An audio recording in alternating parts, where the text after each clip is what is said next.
All right, we're going to do a little seed design here with the square foot gardening. And this little portable apparatus here has 16 squares in it. And this bed is 4 foot wide, and so it goes like this. And I made this thing so that it's storable, and she just folds up like this, and I go stick it in the shed. I can move it to bed to bed to bed and use it over and over again. So we'll just show you how we do the spacing of different kinds of plants with the square foot gardening method.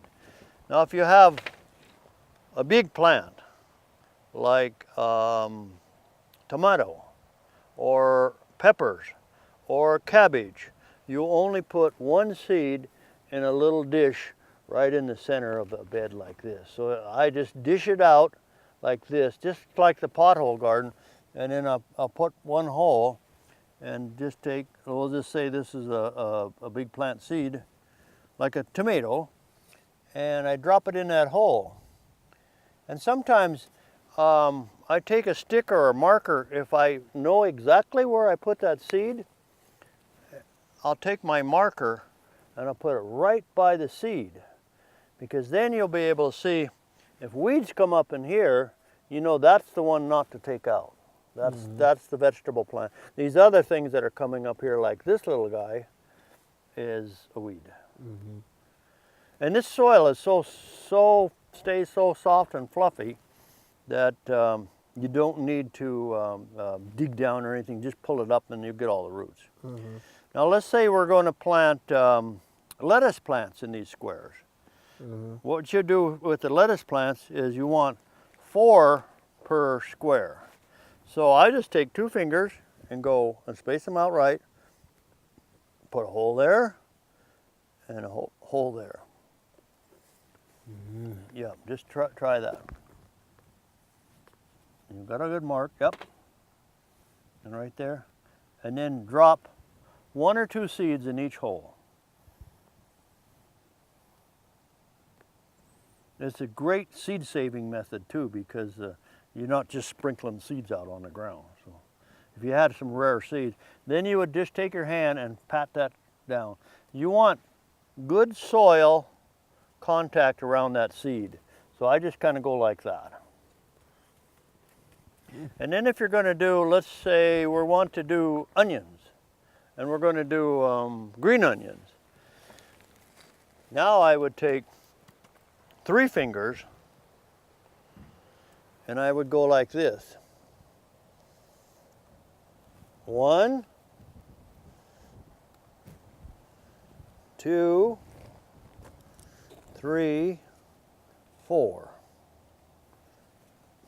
3 fingers? 3, yeah. Like this? Yeah. So it does. 3. And see, you have about a 2-inch spacing then. 2? Yep. 3, and then you do another one right in here. 4. 4, yeah. And this would be a good design for carrots, because carrots only need just a little bit of space between each one. So it's about 2 inches seed between each one. Or little onions, where you're just not going to grow a big onion, but you want little small green onions. And you could actually use onion seeds, which are tiny black seeds. And they're so tiny, you just barely have to put them underneath the soil. So I'd make a little indent like that with onion seeds, and then I would just stamp it in there. And it's sort of nice to leave the little indent there, because if you're watering it, you know the water's going to go on top of that seed. Because the main thing is to keep the seed wet. How many seeds do you drop in one pot? If I knew my Like seeds, onion? yeah, if I knew my seeds were kind of like old and poor, I'd probably put 2 in there, or maybe 3.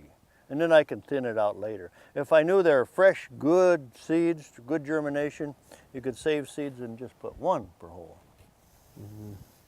Okay, and so you can see the variety. You go 1 or 4 or even go 3, 1, 2, 3 like this, and with a tighter spacing too. So I think do you think you get this idea about the spacing? Yes. Okay, now we'll just continue to do this. I want to show you how to take this out of here and do a shotgun seeding. And shotgun seeding is sort of a lazy farmer's way to grow a lot of food.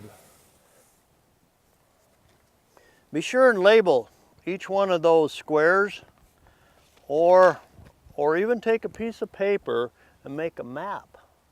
Because what happens is you put a bunch of seeds in there, you think you're going to remember them, you don't. And if you didn't have a square like that, see, you could draw it out. I know you're a good drawer. You could just draw it out like this and do the same square. Okay. So there's another one there. Right. But let's just do the shotgun thing now too. In little sticks you can write, to label, just use a stick if you don't have these things, and write on the stick in pencil. Pencil won't wash away like ink will. So that's another little tip that'll help you a lot. So shotgun seeding.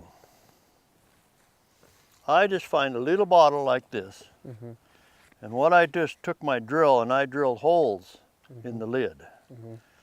See, and I call it the seeding bottle. New ways to feed the world. We put our name on the thing. It's an old spice bottle that I just put the lid, and I can, pop the lid off and put the seeds in there. There's a pile of seeds inside of this thing that are different. So that means I can seed a whole different variety of lettuce and spinach and all kinds of different things in here. In fact, you could put radish seeds in here and they'd come up first and you'd eat them, while the other spinach is slow, it's way behind. So you can have one crop come on first and the second crop come underneath it. They call it layering or something. But it's really easy to seed. There's a weed, I'll throw that out.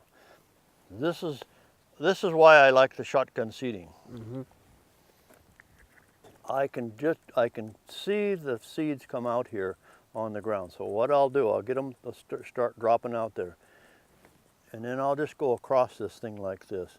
And I don't worry too much about the spacing at all. I just want, I can see about where they're dropping, and that's a fairly thin seeding. If I wanted to seed it really heavy, like a 2-inch spacing, then I would just go much tighter. See, I'm double seeding it now over top of these things. That's about the way I like to see these plants come up. But look, that only took me a few minutes to seed this thing. Yep. You might want to move it so you can see where the seeds are dropping, and you can actually control the spacing. If you go with a hand like this, it doesn't work as good. Yep, you got it. Pretty nifty way to seed beds in a big hurry. There was probably 200 seeds in this little bottle. So we just planted 200 seeds. Now to finish the job, pat this down and just roll your hand over it like that. Because you got so many seeds in the ground, if something doesn't come up, that's okay. There's something behind it that's going to come up. And then get the water jug or a water thing and keep her wet. To help in hot times, I know they do this a lot in Africa, they stick sticks up in the air and build a shade house over top of it. And put like leaves and stuff like that to shade the ground so it stays cool during germination. In fact, I think they start a lot of their transplant beds that way. I've seen them, with these little shade houses, and you probably have too.